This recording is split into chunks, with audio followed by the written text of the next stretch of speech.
Hey everyone, we're going to be taking a look at Southland's 139cc front tine tiller today. So let's take a close-up look at this and then we'll get some assembly video and some action.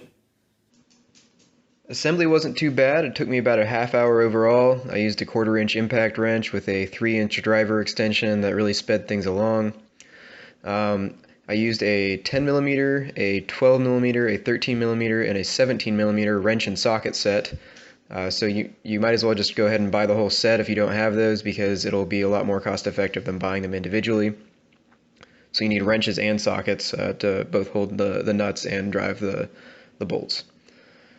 Putting the drag link on was a little bit difficult. I had to tip the whole thing over for clearance, basically. It's not too bad. I think the tiller weighs 120 to 130 pounds. Make sure you get the tines on right according to the manual, and I thought I had them right. I got the inside ones on in the correct spot, but I got them on backwards. The larger bolt hole goes on the interior, which is obvious because it has more torque on it, and I thought it was weird when I was assembling it, and here I am realizing I got it wrong. So not too bad to take those both back off, just 2 bolts. And now it's assembled right.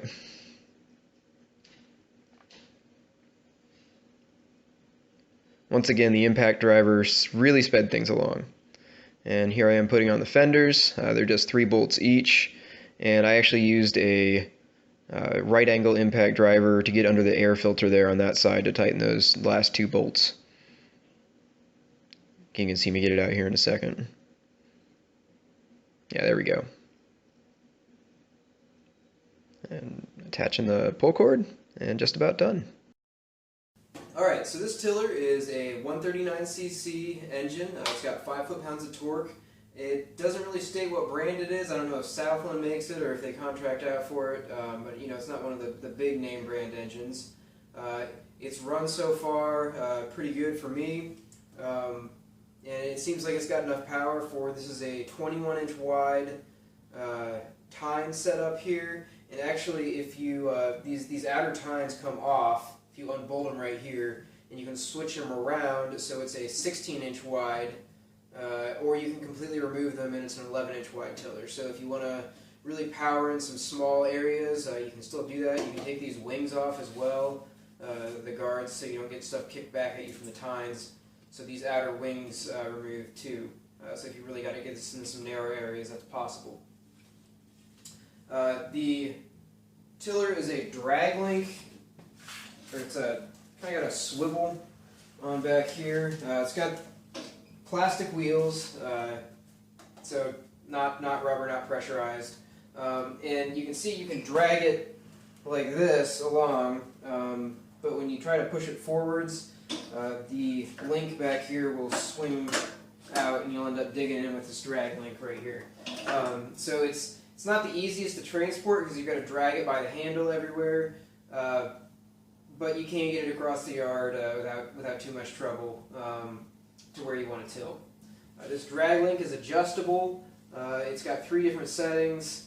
I use it on medium. The tiller still has a bit of, it's a little bit hard. It doesn't want to pull itself forward. I've used some nicer mid-tine tillers, and they basically do all the work, but this one you still got to coax it forward and keep muscling on it to actually make it work.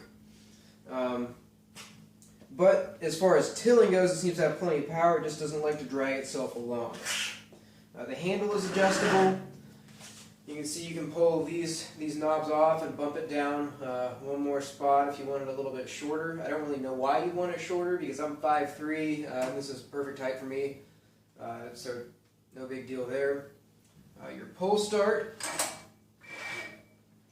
has a, try not to start it in the garage here, has a nice holder right here, and then once you've got it running, you just pull this handle and it engages the clutch and it'll start turning the tines. I've done it, it's got a priming bulb on the front here, and one pull, it started first pull every time so far. I've started it 3 times, so let it sit for a week and then started it again.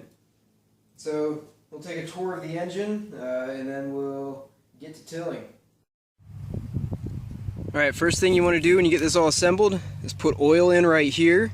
and unscrew it and add the oil. The whole quart or however much comes with the machine just fills it right up to the full point. Don't overfill it because that's bad for the engine. Don't underfill it, that's also bad for the engine. And follow the instructions on how to use the dipstick. Don't screw it in to use the dipstick. And you gas it up. It says use less than 10% ethanol. I use ethanol-free gas on all of my small engines.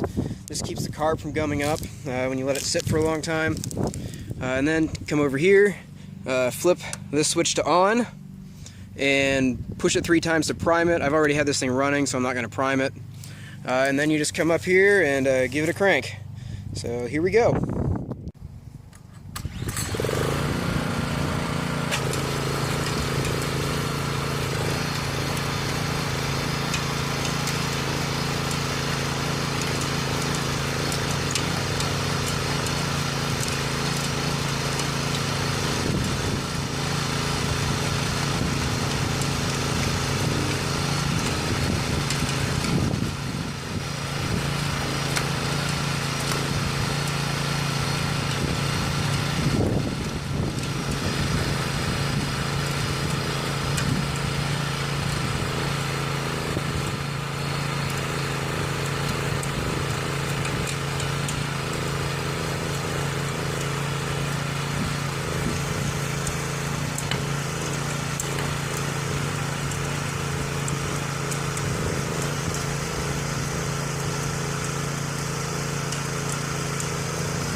So one thing you may have noticed while I was tilling, occasionally this thing would pull forward, and it's got a bad habit of, like, it digs in, and then you kind of coax it forward a little bit, and then it'll jump forward, and you'll miss the area you actually wanted to till. So to move it backwards, you got to grab the handle and pull it back.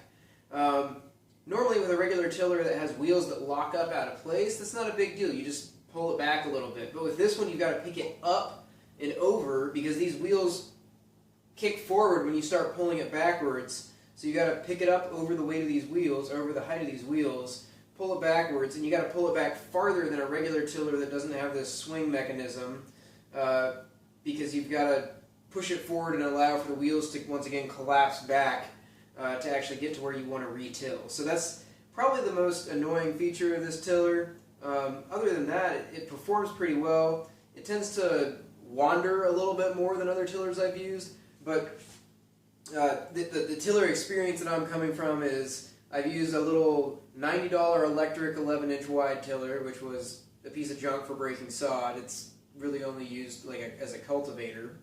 And then I used to do the Home Depot rental with the mid-tine tiller, which was $80 to $100, I think. And it's the Honda tiller. I think it's like a $1,500 tiller, so it's not really in the same class as this one. But that one was pretty easy to control. It pulled itself right along. You just kind of had to hold it back a little bit while you're using it, and it tended to go in straight lines. This one doesn't like to go in straight lines. You really have to muscle it, but it does have enough power to break sod and till and do what you need to do. So if you don't want to rent every year, this seems to be a pretty good option. If you just prefer using a lot nicer tiller and renting every year, you can always go that route. If you buy this, it'll take about 4 years to get your money back if you're doing a 4-hour rental once a year.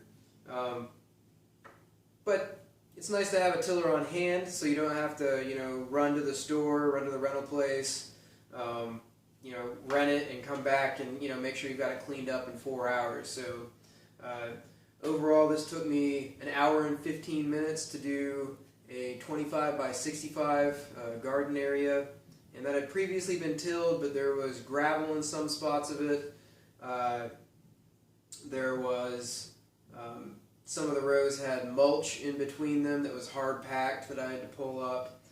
So there was some overgrowth where I just let the garden go. So it was re-breaking sod. It was just a little bit looser sod than regular. It did manage to churn up a couple fist-sized rocks. Probably the biggest one I pulled out of the ground was that big, and it just kicked them right out, no problem. So this is a good tiller, good homeowner grade. I think it's got a 2-year warranty. Good overall option. Just tends to try to get away from you a little bit on which direction you're going. You kind of have to muscle it back on the straight line that you want to keep it on. But other than that, it's great. It does a great job. So hopefully this review is helpful. Let me know if you have any questions in the comments section below. And once again, don't forget to subscribe.